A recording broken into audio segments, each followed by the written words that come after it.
ऐसे सवाल देगा तो आप कैसे बनाएंगे? बहुत ही आसानी से आप बना लेंगे कब, जब आपको कंसेप्ट पता रहेगा तब। तो चलिए कंसेप्ट को स्टार्ट करते हैं बिना देरी की। तो सबसे पहले हम सवाल पढ़ते हैं, क्या है कि दो संख्याओं का अंतर 26 है और एक संख्या दूसरी संख्या की 3 गुनी है, तो उन्हें संख्या ज्ञात। तो आपके सामने क्या है कि दो संख्या का अंतर पूछा है। पहली संख्या भी आपको नहीं पता है, दूसरी संख्या भी आपको नहीं पता है, लेकिन आपको दोनों संख्या क्या करना, ज्ञात करना है। तो कैसे ज्ञात करेंगे? लेकिन आपको यहाँ पर एक चीज दे रखा है कि अंतर जो है, अगर दोनों संख्याओं को घटाएंगे, मान लीजिए आपके पास कोई एक संख्या और फिर दूसरी संख्या, और दोनों को बीच में क्या करेंगे, घटा लेंगे, तो आपके पास 26 आ जाएगा।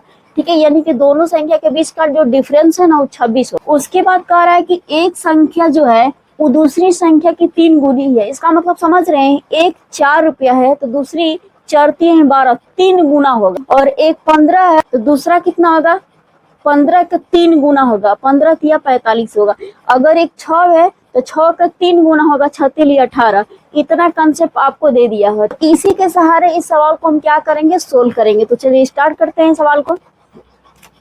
तो सबसे पहले हम क्या करेंगे, ना हमें पहली पता संख्या है ना हमें दूसरी संख्या पता है, तो दोनों संख्या को हम मानेंगे। क्या मानेंगे, एक्स और वाई मानेंगे। ऐसे आप कुछ भी मान सकते हैं, पी भी मान सकते हैं, क्यू भी मान सकते हैं, ए भी मान सकते हैं, बी भी मान सकते हैं, जो भी आपकी इच्छा हो आप मान सकते हैं। माना, क्या माना, माना पहली संख्या, यही मानेंगे ना। हाँ, माना पहली संख्या मानेंगे, एक्स मानेंगे, क्योंकि हमें संख्या नहीं पता, इसीलिए हम क्या मानेंगे, एक्स मानेंगे। तो दूसरी संख्या भी तो मानना पड़ेगा क्योंकि दो संख्या दिया हुआ है। तो अब क्या मानेंगे, इसी तरह मानेंगे क्या, दूसरी संख्या मानेंगे। तो जब दूसरी संख्या क्या मानेंगे, y मान। अब यहाँ पर आपको दे रखा है कि दोनों संख्या का अंतर क्या होगा, 26 होगा।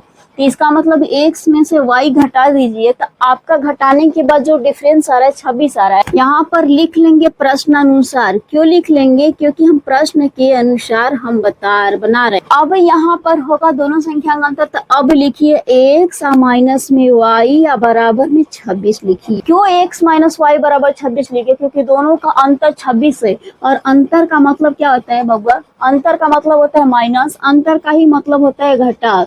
तो दोनों का घटाव कर देंगे तो 26 आना चाहिए, तो वही हम कर दिए, दोनों का घटाव कर दिए तो कितना आ गया, 26 आ गया। अब इसको हम मान लेंगे क्या, समीकरण नंबर 1 मान लेंगे। समझ में आ रहा है, 1 मान लेंगे। अब इसके आगे देखिए, अब आधा तो करके समीकरण बना लिए। अब एक संख्या जो है, यानी कि पहली जो संख्या है उसके बाद ये क्या है, दूसरी संख्या है। अब समझिए कि जो कह रहा है एक संख्या है दूसरी की 3 गुना है, तो अब बताइए कि हई वाली संख्या से हई 3 गुना है, तो क्या इसमें 3 गुना कर देंगे, नहीं करेंगे, क्योंकि आपको बता रखा है कि जो ये है ना, ये पहले से ये 3 गुना है। ये पहली संख्या जो है दूसरी से कितना गुना है, 3 गुना है। तो जब पहली 3 गुना है तो हम पहले में गुना नहीं करेंगे, क्योंकि और ही ज्यादा हो जाएगा। जैसे मान लीजिए तरजीह हो गया, ये ऑलरेडी बड़ा है और इसी में और डाल देंगे तो ये और ही ऊंचा हो जाएगा, लेकिन नहीं करना है। ये 3 गुना है तो हम क्या करेंगे, इसमें 3 गुना करेंगे ताकि दोनों का बैलेंस क्या हो जाए, एक बराबर हो जाए। तो हम समीकरण में भी क्या करेंगे, बैलेंस को बराबर करेंगे। तो इससे ये 3 गुना है, आपको सवाल में बता रहा है कि इससे 3 गुना है, तो हम इसमें 3 से गुणा न करके किस में करेंगे, दूसरी में करेंगे, क्योंकि पहली तो 3 गुना है। तो पहले 3 गुना है तो फिर पहले में गुना क्यों करेंगे, हम करेंगे किस में, दूसरी संख्या में 3 गुना करेंगे, क्योंकि ये पहली ही 3 गुना है तो दूसरी में 3 गुना कर दीजिए, बस दोनों का बैलेंस बराबर हो जाएगा। तो अब हम कर दिए। अब यहाँ पर देखिए कि x बराबर 3y निकल गया और ये प्लस में है तो इधर आ जाएगा, तो क्या हो जाएगा, x माइनस में 3y अब बराबर में क्या हो जाएगा, 0 हो जाएगा। इसको मान लेंगे समीकरण नंबर 1। यहाँ नहीं समझ में आया तो यहाँ देखिए, ये प्लस में है ना, तो इधर आ गया, क्या हो गया, माइनस में 3y हो गया, अब बराबर में 0 हो गया।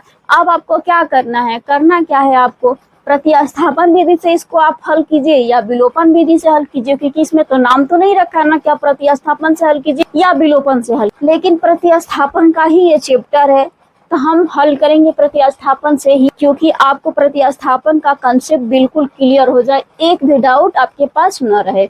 इसलिए हम इसको किस विधि से सोल्व करेंगे, हम हल करेंगे प्रतिस्थापन विधि से हल करेंगे।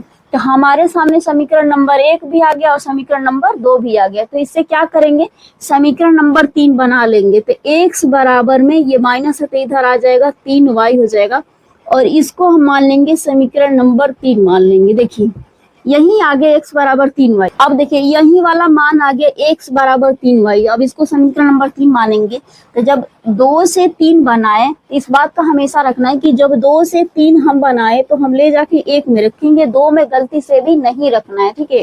तो अब हम रखेंगे क्या, 1 में रखेंगे। यहाँ पर देखिए आराम से इस समीकरण 1 से, ठीक है, समीकरण 1 से या x का मान समीकरण 1 में रखने पर ये देखिए समीकरण 1 क्या है, यहाँ पर देखिए कि x माइनस में y बराबर क्या है 26 है, 26 है, यही है ना। तो x के जगह पे हम क्या रखेंगे, x बराबर 3y है तो हम भी सिंपल x के जगह पर रख देंगे 3y रख देंगे, और माइनस में y बराबर हो जाएगा 26 हो जाएगा। देखिए ध्यान से यहाँ पर 3y रख दिए, किसके जगह पे हम रखे, x के जगह पे, x यही है ना, और x की जगह पे 3y रख दिया, y का y ही रह गया। अब इसके आगे करिए क्या, तो 3 में से इसके आगे 1 है तो 3 में से 1 गया, बचेगा कितना, 2y बचेगा, बराबर में ये 26 हो जाए। अब देखिए 2 से ये 26 कट रहा है, हाँ कट रहा है, आपको भी पता है कि कट रहा है, तो इसको क्या कर रही है कि हम कटा देते हैं। तो यहाँ पर देखिए कि 2 से ये 26 कट जाएगा, तो 2 कम 2, 2 3 6,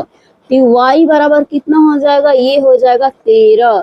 अब हमें निकल गया किसका वैल्यू, y का वैल्यू निकल गया। जब हमें y का वैल्यू निकल गया तो हम x का वैल्यू कैसे पता करेंगे, समीकरण नंबर 3 से। क्यों, क्योंकि समीकरण नंबर 3 में x का वैल्यू बराबर 3y डायरेक्ट दिया है। तो यहाँ पर लिख देंगे हम समीकरण, क्या लिखेंगे, 3 से। क्यों लिखेंगे, क्योंकि हमें 3 में ही रखना है, इसीलिए हम रखेंगे समीकरण 3 से।